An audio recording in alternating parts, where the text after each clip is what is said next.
So let me start by showing you all this. Holding it there a second for the camera, and just for a description of what this is.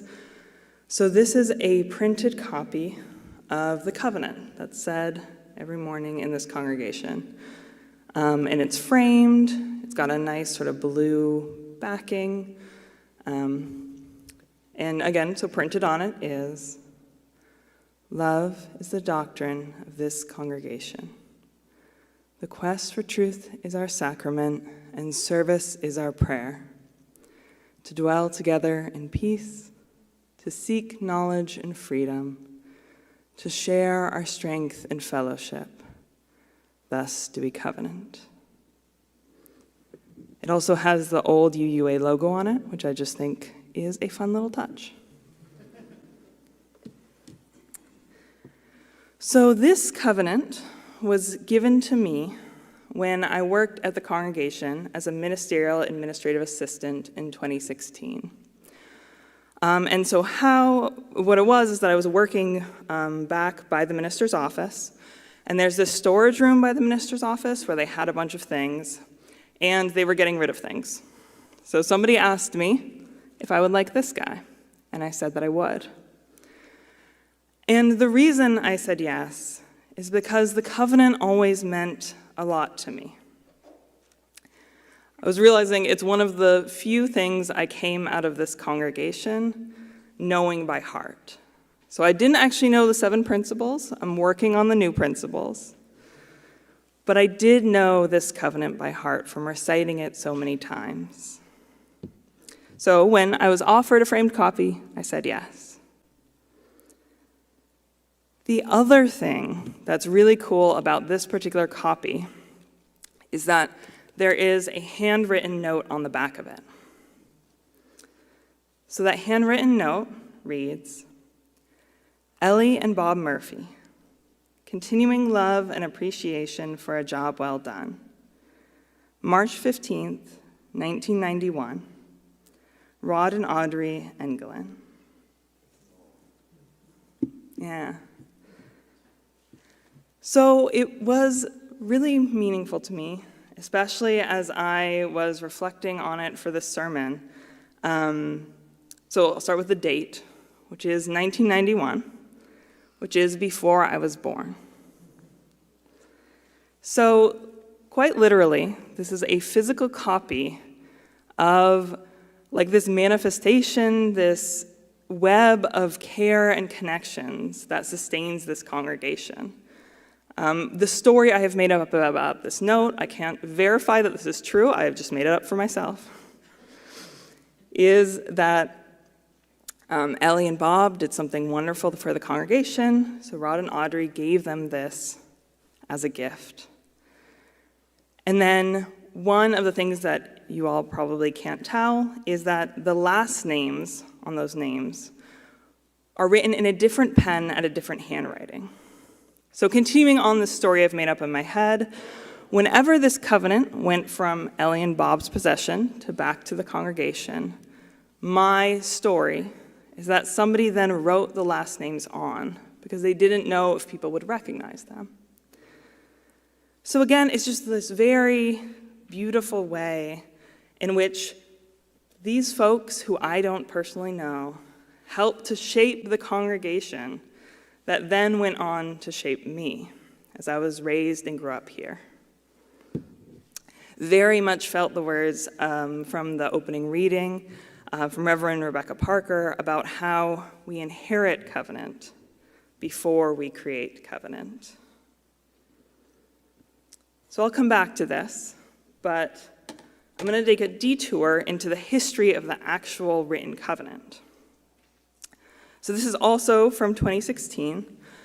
So Emma Staten, who I saw was here this morning, was the ministerial intern at the congregation at the time. And he wrote a sermon that was about the history of the words of this covenant. In that, he writes, "In 1933, in the midst of the Depression and midway between 2 great wars, a book was published by a Boston press by one L. Griswold Williams, containing a compilation of 101 responsive readings. a resource to be used for material and church worship services. And tucked away in the back, after the 101 readings and before the acknowledgments and index, was a single page titled A Covenant. Reverend Williams' covenant is the basis of the words we used at the beginning of our service 83 years later. So, as I was writing this sermon, I also realized that I made a mistake in the description of this service. Because in the description of this service, I said that it was Reverend James Blake, not Reverend Williams, who had written the covenant.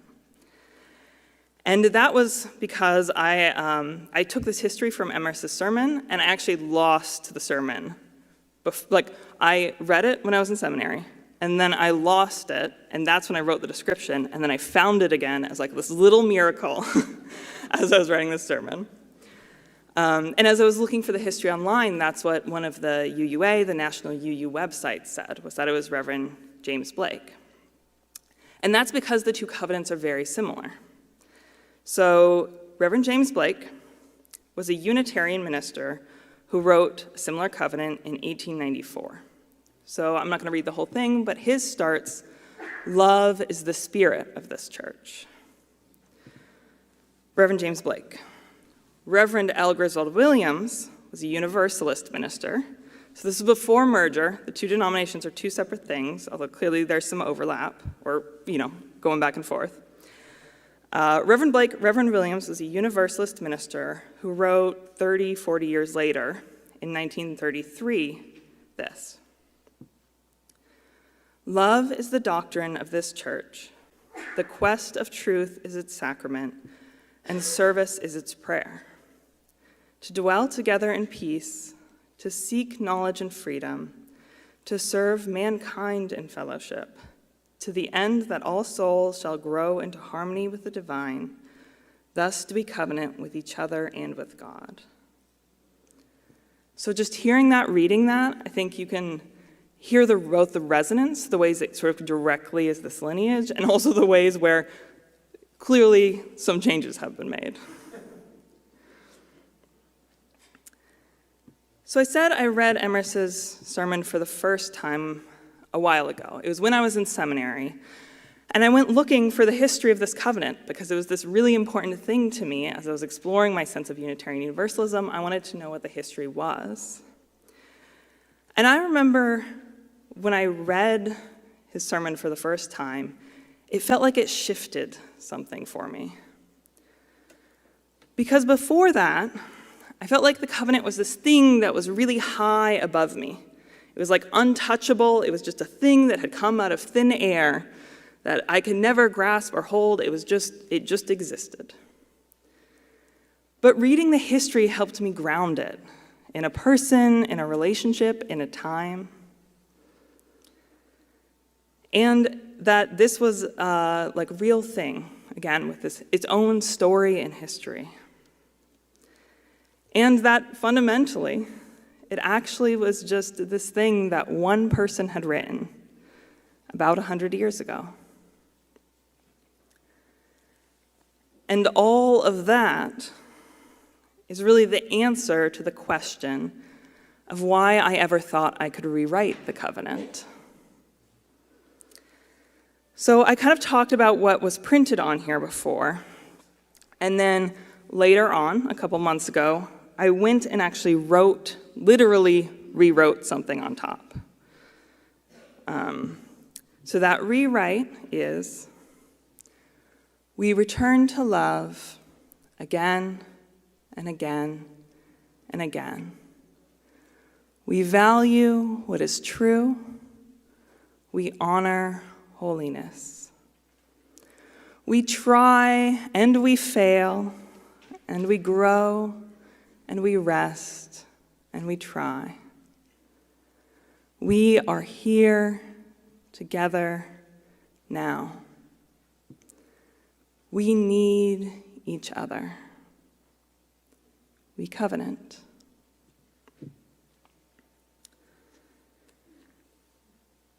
So that rewrite, the context for it, was that I was reading through a report called Widening the Circle of Concern, which is a report from 2020 that was put out by the Commission on Institutional Change, which was a national UU committee that was looking at incidents of racism that had happened in Unitarian Universalism. And it was really like that committee was formed directly in response to some things that had happened. So the sense of this being like a real thing, I think was sort of, like it wasn't theoretical, that's all I'm saying. So when I was thinking about that rewrite, I really had in mind the idea of fallibility, or the idea that we are not always acting in alignment with the values that we hope to be in alignment with. The other context is that I remember originally when I wrote the sermon, I had out all of the pieces of what I had coming from it, but I wrote the covenant very quickly. What I remember is that I was sort of in the time of going to bed, and then I had been thinking about this report and the friend that I was reading it with, and then I just kind of had the idea, rolled out of bed, went into a notebook and wrote it down. And I've tinkered with it a little bit, but really that fundamental thing came out right as I was writing it. And as I think about it, while I wrote it quickly, I felt like it was really feeding out of this web of relationships, experiences, things that I had read. So as I was processing all of this, I called that web of things the soup. The soup of experiences, the soup of articles and books and people I had talked to and lived experiences I had had that this all kind of emerged from. And I wrote that, so again, I found Emerson's sermon a little after I had wrote some of the sermon. So I had thought about the soup as the metaphor before, and then I read Emerson's sermon, and he actually has a line that speaks to that, which I thought was really rewarding. And it also made me laugh because his is much more elegant than my soup. Here's his sentence. These words were not necessarily a unique creation of Reverend Williams, but instead showed an evolution of religious language that was used by Unitarian and Universalist communities. So in my head, I was thinking about Reverend Blake, Reverend Williams, and then my brain would also just go, the soup!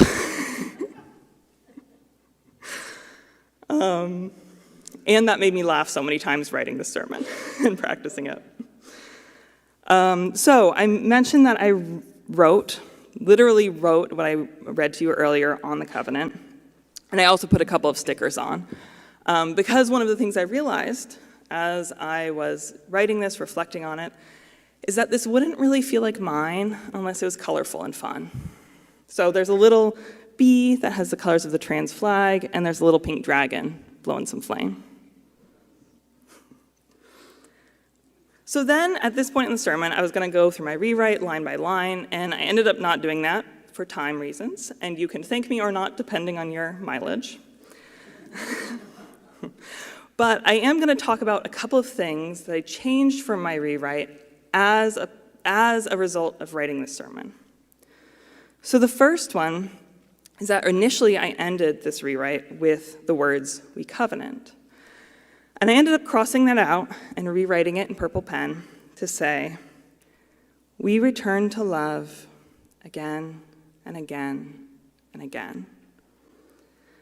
Because for me, I felt like literally returning to love in the context of the piece felt right.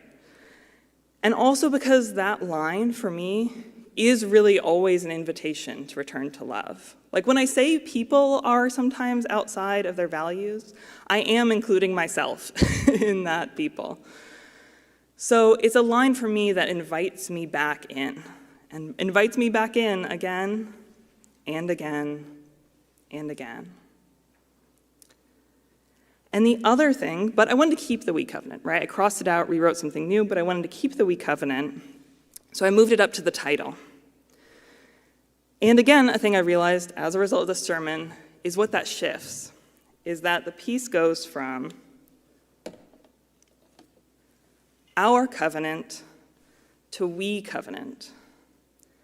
And quite literally, like linguistically, what's happening there is that it goes from a noun, our covenant, this thing, to a verb.